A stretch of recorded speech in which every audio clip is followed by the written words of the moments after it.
Hey guys, it's Burgers here, and this is my day 2 from playing Rise of Kingdom. It's a completely new game for me. I played before like close to 3 years and a half, and I just played for like two weeks. But right now I just start playing this game again. I'm going to share with you my first impressions based on what I saw here. As some of you may know, but I have pretty decent experience in the kingdom building games, making guides, tutorials, basically everything. Basically, giving the players a path they can follow and with proven results at the end of the path. So yeah, I start with this with Rise of Kingdom, and I'm going to share with you my first impression. I know it's like day 2. Some people are going to say for 2 days what you actually see, but you can see a lot for 2 days. And I'm not even joking about that. You can see the fights mechanics. You can see how fast the things are happening in the game, what specific systems in the game are giving you, like for example the VIP system, the troop system, the hero systems, basically everything.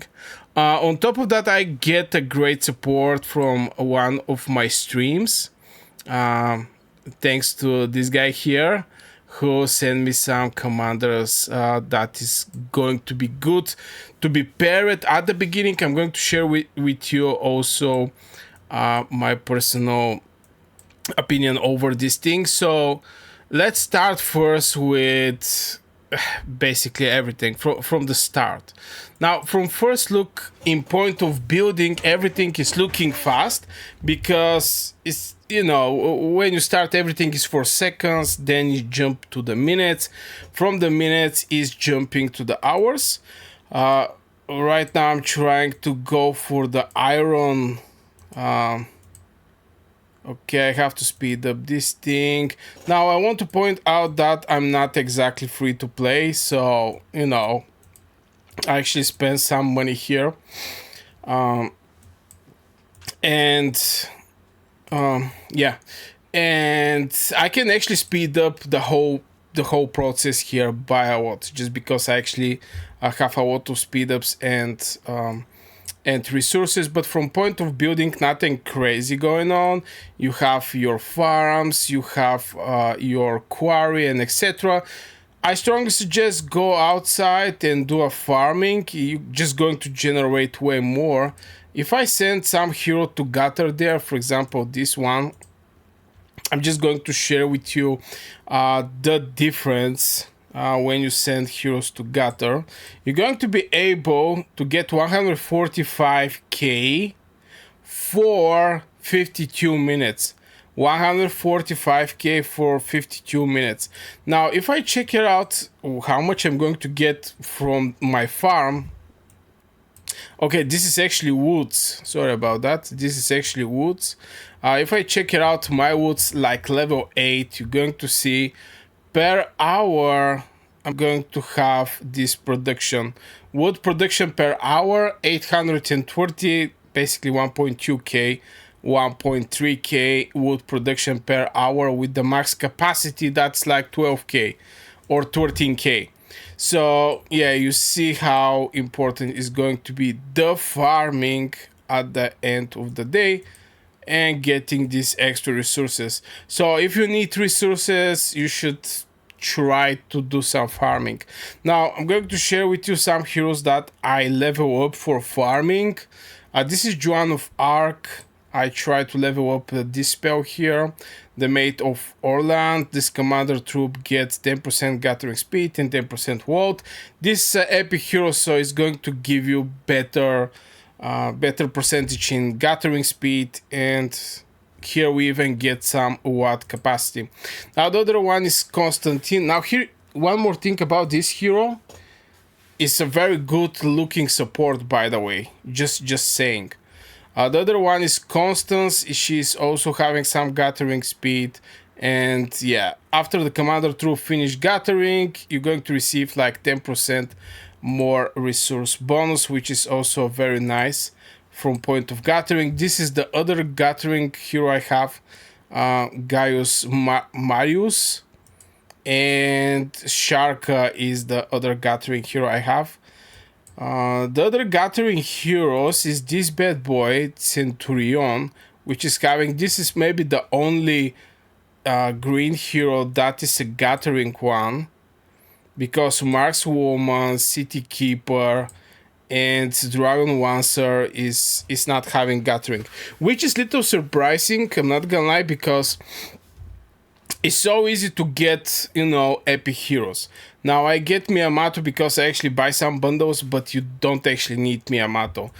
You can get Chow Chow from the gold keys, and from there you can start being, for example, Joan of Arc, or pairing Pelagius, which is a cavalry hero, with Chow Chow. Still going to do perfectly good combination. But, you know, I really don't know why the game don't make those heroes, all of them, to have a gathering skill.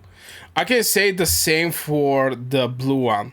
I don't know why those heroes are having abilities that nobody's going to use them for them. I mean, they're going to be replaced the moment the player get a epic hero. And as you can see, it's not that hard to get an epic hero. It's just not that hard. So yeah, there's still going to be some other heroes that is going to have gathering, like Queen Tamar of Georgia, have some gathering. This bad boy's Garnison. Gathering also. I think this one is also very nice. After this commander troop finish gathering from the resource point, you'll receive 10 extra resources. Peacekeeping, integration. Now this bad boy is a hero that I really want to get. Right now we're having this event that I can strongly suggest a lot of players focus on, and this is Water Trial. In this Water Trial, you're going to defeat some barbarians outside your castle. The moment you defeat them, you have a chance to get... I really don't have any of the Nekos, but there is just some Nekos, okay? I'm just going to even do some... where is my troops? Oh my god, they're gathering. You can get these Nekos, and with these Nekos you can basically summon this water. When you do a summoning, you have a chance... to summon this junior Lohar, which is going to be able to give you some speed ups. It's not like just one speed up, it's like maybe 2 speed ups. You have a chance to get Lohar sculpture. From here, for example, I get even 3-hour universal speed up, which is crazy. This is absolutely wild. If you get lucky, you can get like 3 Lohar sculptures, you can get some gems, and you can open this hero. Now, why this hero is that good? It's just because it's having, first of all, peacekeeping, which is giving like 35% damage bonus against barbarians. And the second thing is going to give you some experience. But yeah, this is maybe a topic for other video that I'm going to make separate. Let's talk about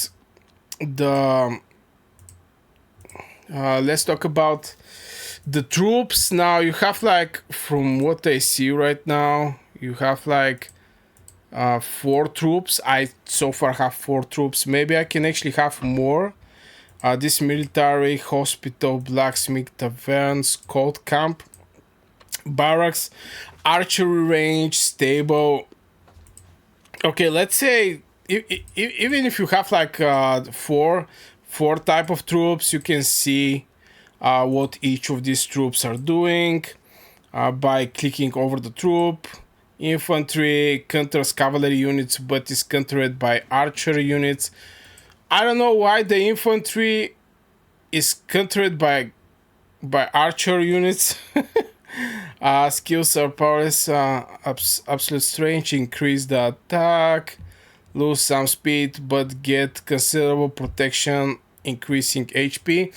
Something that I want to point out about the troops and something that I notice is right now the attack, defense, and HP is looking close to the same amount, 220, 216, 212.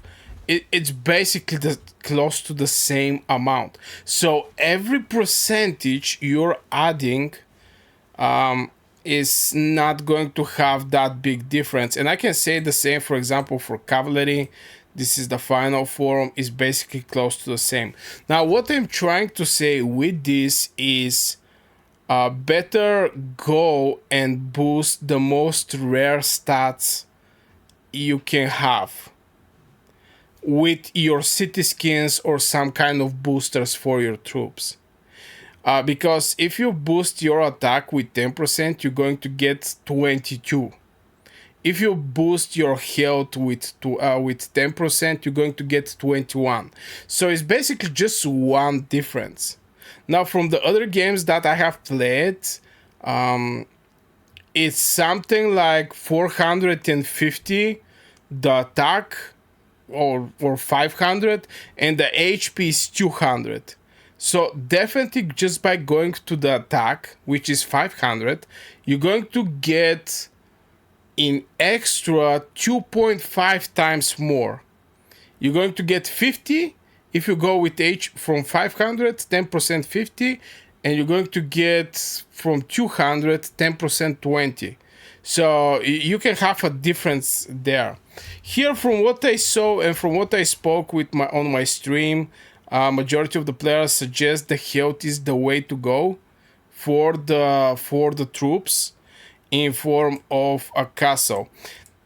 Now, right now we're starting, and there is this event, which I cannot say is maybe the best event, but yeah, I'm going to make a separate video about this. So we talk about the troops. We talk about yeah, let's talk about the researches. Now, the researches, something that I notice is the economy technology. I get so much from them, from some kind of guys that appear at the front of my gate. I click them and they give me some. I click at them and they give me something like skill, research for free, which for me is very nice. I mean, I'm not gonna lie, but yeah, and it was only the economy one. I didn't receive any kind of military one. So for military, I have manually have to level up those things. This is the horse, and from there the light cavalry. Right now I'm training tier 2. It's not that far away, tier 3, and tier 4 is also not that far away. Now tier 5 actually expect a lot of time, I guess. I'm not like, still far away, but based on what I saw from the shops, is not that hard to get. Right now the shop is not here. Oh, it's actually here, but you can see that you can get 3-hour speed ups with some resources, and here I have other 3-hour, which is like 2. So 40 and 20% it's like 12 hours, but just with resources. Because if it's not like 80% the reduction of the price in gems of the speed up, I don't buy it. So this one was with resources, so you can easily get tons of speed ups just by using some resources, which is absolutely crazy, and it's going to help you buy a lot at the end of the day. Okay, we cover some we covered the academy, and for the military, yeah, try to get the tier 4. I think is going to be an easy. If it's like in the other games I play, tier 4 is easy one to get, tier 5 is hard to get. So I'm going to try to get tier 4 as fast as I can. Okay, you have resources outside, you can go and do some gathering. I already sent some heroes to gather, but I just bring them back just to show you guys some things. And yeah, try to get in strong alliance where you can get some good chests, but it's not always happen to be like this. Sometimes you're just going to join in the alliance that you're going to beg to be active enough, so at least you get the helps in time, not like waiting out for the helps. And yeah, from point, yeah, this is it in general. Something else that I want to point out is just level also your castle. When you get those necks for barbarians, you want to be able to do some rallies. And yeah, this is the next, by the way. This is the next, and you can open those necks, bone neck, and maybe get one of these Lohar one bow that you can rally, and from there to get more sculptures of a Lohar one bow and actually summon this guy at the end of the day. This is a very good one, very good support from what I remember from back in the days. So yeah, guys, this will be for this video. If you have any questions, just let me know in the comments below. I have very skilled players watching my videos. They're going to also answer if it's needed something that you don't understand. So far, I wish you a great day, and yeah, see you in the next video.